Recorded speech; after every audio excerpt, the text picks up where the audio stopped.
UK and former Treasury Economic Secretary, joins me. Angela, thank you for coming back on the programme and being a friend of it.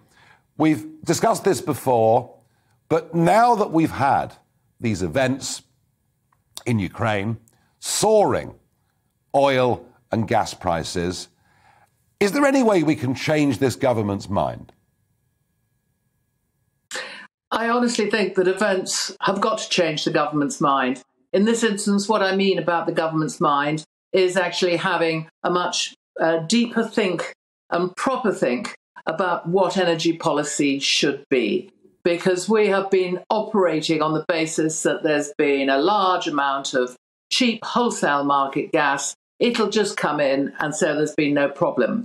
But of course, that's only times is good policy. We're in times are bad. And when you see that even Germany, who's been absolutely against nuclear power, deciding not to close down its nuclear power stations, and when you see them digging up more coal, it does show that even in that country, who arguably has had for many years the worst possible energy policy, worse in Europe than anybody I can think of, realization has dawned. Now, with us, what we've got to do, in my view, is, yes, make ourselves far more self-sufficient as far as what we use in the way of energy, which means that we have got to look at fracking, we've got to look at filling up our stores, we've got to look at doing more drilling at the North Sea. That will take a bit of time. But right now, what I would do is not shut down anything more. That is, keep our old coal-fired power stations going and keeping our nuclear power stations going, because one thing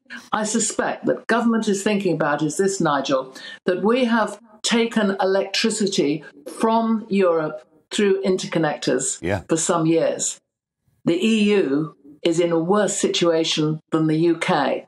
I think that those interconnectors are not going to run in our direction, which means we've actually got to be really take that into account. We're coming into the warmer time of year. Good. The logic, Andrew, of what you say is absolutely right. You know, there's a huge risk there, as you say. The EU will look after themselves before they export electricity to us. I get that. But what is it going to take to change Boris Johnson's mind? Well, you see, I'm of a firm belief that these are things which obviously they're looking at right now, because self-evidently you are elected by people.